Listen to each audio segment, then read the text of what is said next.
just for me, especially when I was married to a man that didn't care about money. I mean, I tell the story about, now I'm driving a Saab, we're dating, right? I've got my subscription, wine service, all of that. I go to visit Barack in school, and he gets in his car at the time that was a yellow Datsun that literally had a hole rusted in it.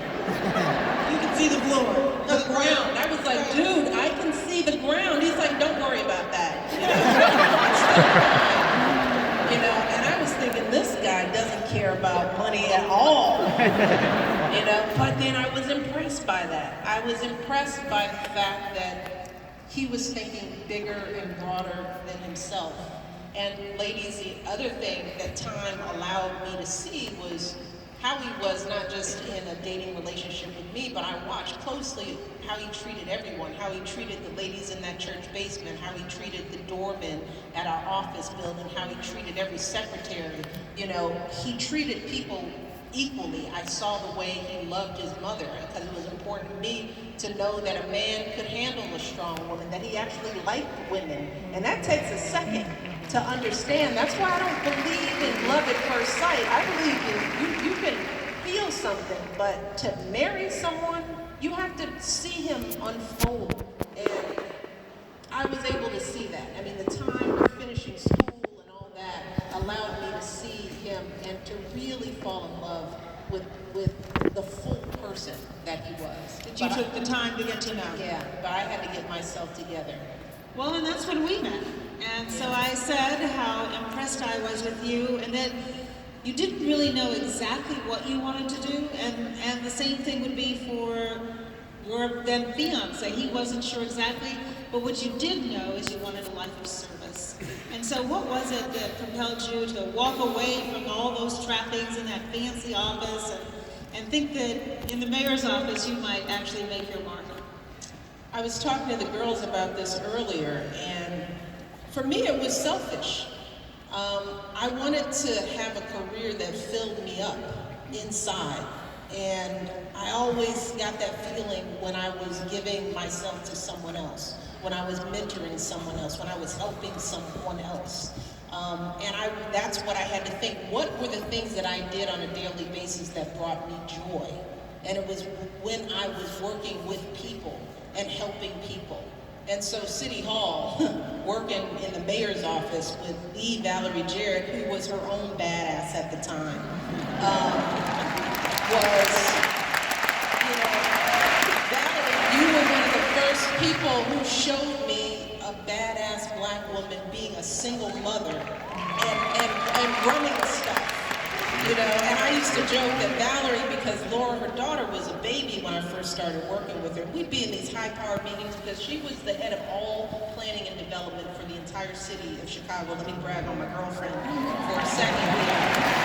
One of the most powerful commissioner seats in the city of Chicago. She ran all of the development. So you'd have these big shots coming in with the development, and, you know, we'd be in Valerie's office, I'm taking notes, and Kathy would call, Laura's on the phone, and she'd be cursing somebody out and telling somebody about something. She'd be like, hold on, please. Hi, sweetie. And she would unapologetically give all of herself to her daughter. It was always, we got blacked out. She didn't care who was in the room. And she would talk to Laura. I don't know what Laura was talking about. And we had brownies. Oh, you did. And tell me more. And watching you and some of my other mentors being mothers and professionals and still making it work, I was as much attracted to who you were. You know, you talk about finding your light. You know, I didn't come to work for the city, really. I came to work for you.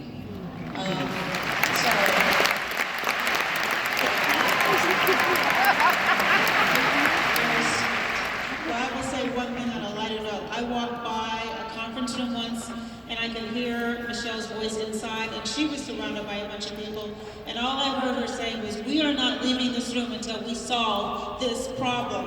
And I just kept on walking, and I was like, they don't have a chance. They don't have a chance. They're gonna have to get it done. But you brought up a subject that we spent a lot of time talking about, and you met me at a time where I had already gone through some things. And I was fortunate in that my mother worked, and I can remember listen. I would call my mother, and she had the same rule: always put her through. And she was a nursery school teacher when I was very young. And I would be on the phone, and I could hear her high heels coming down the hall to the telephone, getting louder and louder, and the calmness that it gave me. And I always wanted my daughter to have the same thing.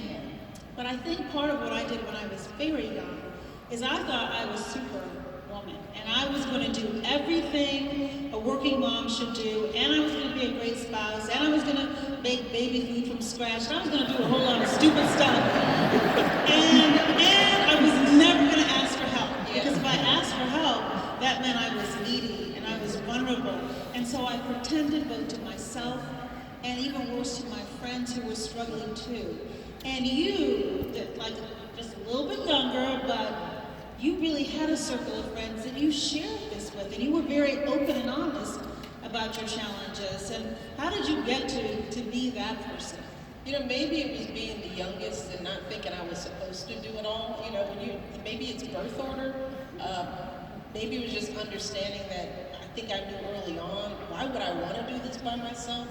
You know, why would I want to try to do this parenting thing without a good posse of other mothers that were doing the same thing? You know, so I was finding my girlfriends, some of my best friends today met at the hairdresser. Girl, you pregnant? What do you do? This girl? Okay, here's my number. When you have that baby, we're gonna get together. And slowly we started just picking up women, and all of our girls who grew up together are still best friends to this day. A lot of those women. And so when you're working and if your spouse isn't around, and all my friends were in different positions. Some were single parents, some had spouses who traveled, some had spouses that just didn't do nothing.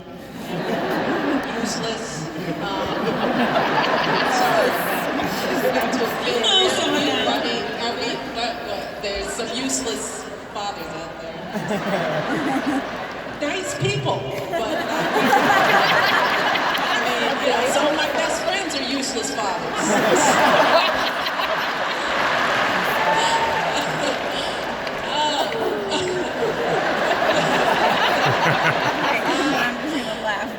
But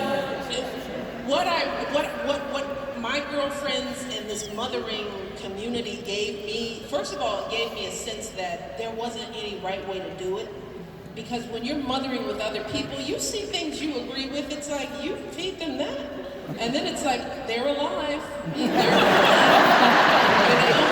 It's like, there are many ways to do this mothering thing right. And we just didn't judge each other. You know, it was like, girl, can you pick them up?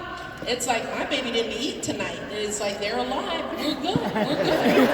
You know, you start seeing that, and I found that my girlfriends made me feel better even when I didn't think I was doing things perfectly. And we kind of gave each other permission to be a little broken about it. You know, yeah, that was one of the times he gave her that.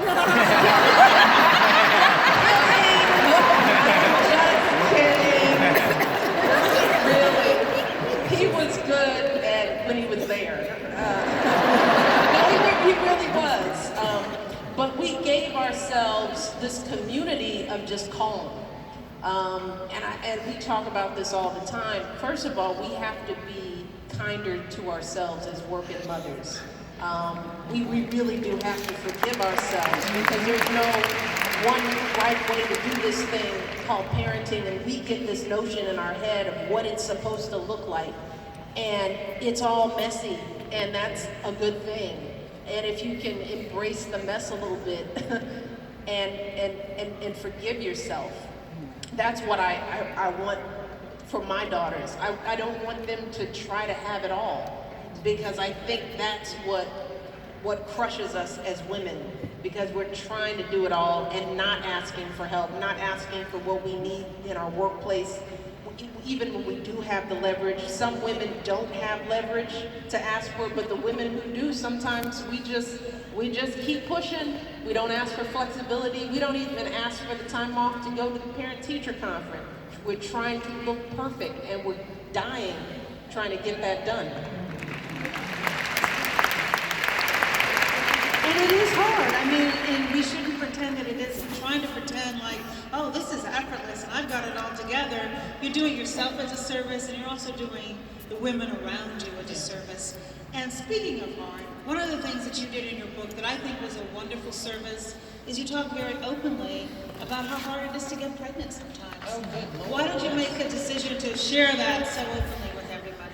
Well, first of all, I'm an open book with all my girlfriends. It just that was my journey, and that's what the book was about, was my journey. So the notion that I leave out that important piece of it would just be, it would be false. It wouldn't be a true story. The other thing is that I wish somebody had talked to me about it when I was going through it. I think that's one of those things that women, this is part of the perfect thing. You know, we have a miscarriage, it's devastating, we keep it silent, we don't share. And the more that I shared when I was going through it, the more I found the other women going through it too, and I thought, oh, miscarriages actually happen. Why did my doctor tell me that? Why am I sitting here feeling like I'm failing when, you know, this is something that happens. Infertility is something that happens. Thank God there's the science now to do things about it, but you also have to have resources. You have to know where to go.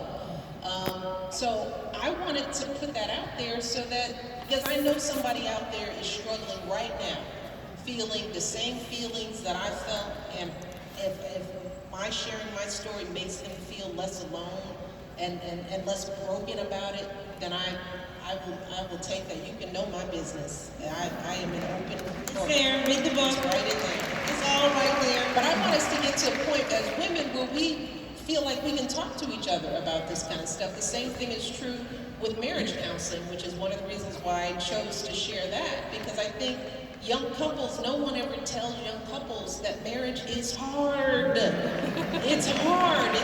It's hard for everyone. I love my husband. I respect my husband. My husband is a bad dude. I am proud of him, and we are stronger than we have ever been. But there were times that I wanted to push him out a window. I didn't want it hurt, you know. So it wouldn't be a high window. It would be like a first floor window. It's a little push. And I to like, let me have, oh, I'm sorry.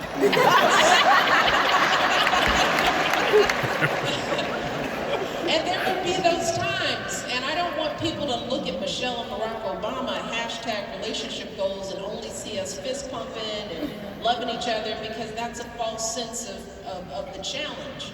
And then young people, if they think it's all supposed to be perfect, the minute they hit those bumps, they quit. And the bumps, oh Lord, the bumps are there. I'd say that, you know, if you're blessed enough to be healthy and married for 50 years, you know, which is my goal, if you have 10 bad years, that's pretty good. So I tell you, people that said 10, yep, 10. You will have years where you can't stand him. And then, one day you will like him. One day you'll be like, oh, there you are.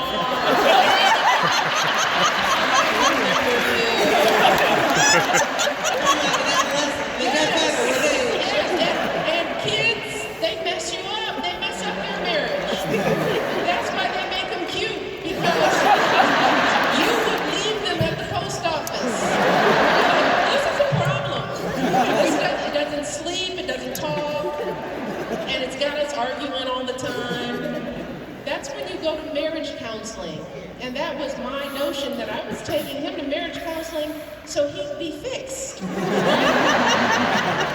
like, Dr. X, we are here, and would you please get him together? But then the doctor started looking over at me. Why are you looking over here? I am perfect. He's our problem. Nope, you turn back around, you're part of it too. And that, for me, marriage counseling for me as a woman, as an individual, was helpful to me, because I was learning that I was depending too much on him for my happiness. And that's not what a marriage is. A marriage, he's not there to fill me up. I have to be filled up on my own. my priorities, and this is something that women, nobody tells us we're supposed to do, is push ourselves higher up on our priority list so that we make ourselves happy. Because men don't have a problem. They're way up high on their list. Your husband ever miss a workout? Never miss a workout. He was in shape while I was trying to get rid of my baby weight, and I was mad at him. And I thought, well, he's going to the gym, he should go to the gym. I have to figure out how to restructure my life.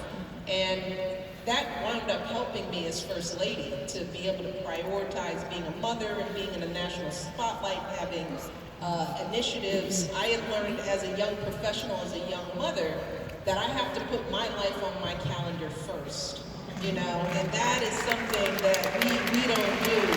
We give away our time before we've had a chance to fight for it. And I learned this, folks, and this is from ladies and men alike. At the beginning of my year, I would put me, my workouts, my kids' stuff, vacations, I would block it out. Because the thing is, if it's already blocked out on the calendar, it's easier for you to say no to work, which you can say no to work. We just never say no to work. We say yes to work first, and then we make everything happen around that. And I would find, even as First Lady, is that when I would say no to stuff, life would go on. Because I'm not that necessary, really. People move on. They're like, okay, you can't be there, we'll do something else. We're just not that important at work, but our kids can't say no. They don't have schedules, So if I give all my time away and don't give my kids the first crack at my time, they'll always miss out. And I had to learn to do that very early as a young mother. Well, I remember when you actually took Sasha to a job interview. Now, how many people have done that? You ever think about taking your child to a job interview? Now, it was a job you didn't necessarily want. Well, see, that was the thing. I was all old because I was like, I don't want this job. It was a big job. It was heading community relations for the University of Chicago Hospital. It was a new president. And I was just at my wit's end. I had just lost that babysitter. You lose that babysitter, and it's just like, I'm dead. I don't know what to do. Or she's trying to console me. I'm like, get off me, dude. I don't need you. I need her. I need her. She was my lifeline. You are not it, so just leave. And I was trying to do the part-time and the flex time, and none of that worked. So I was like, forget it. I'm just done. I'm just going to stay home. And then I got a call from a couple of people. It's like they're looking for a new head of community affairs. And I was like, I don't want this job, but I'll do the interview because I should. I just had Sasha. I was like, I'm taking this baby because I don't have childcare. And so I was breastfeeding, and she came up, the secretaries held her because I was like, this is me, dude. This is who I am. I am messy. I just had a baby. I want a lot of money. I just asked.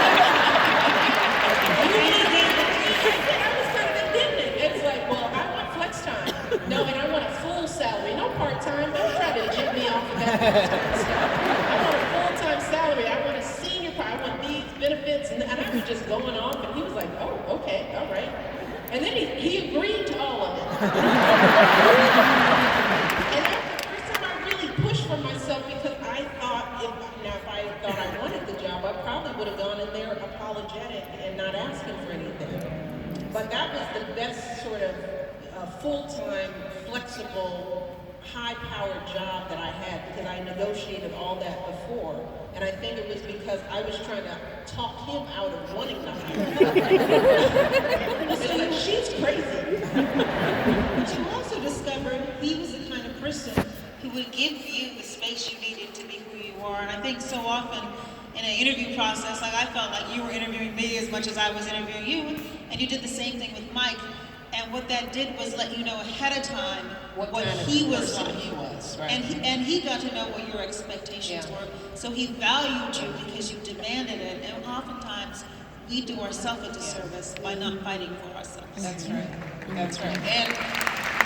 And maybe if we can't fight for ourselves, because there are women, parents who can't fight for themselves, they don't have that leverage. And when there are those of us who do have it, it's incumbent upon us to take some risks at times for the sake of those that don't have the leverage. And that's how I start to think of things that now when I advocate, I'm not just advocating for me, because I can afford to lose some stuff, but my advocacy are for the people who can't. You know, people who don't have the flexibility, don't have the leverage, don't have the, you know, can't fall back and not go home and just, you know, buy less stuff. You know, people are living on the edge in a way. So those of us that can, we have a responsibility to do it for those who can't, is my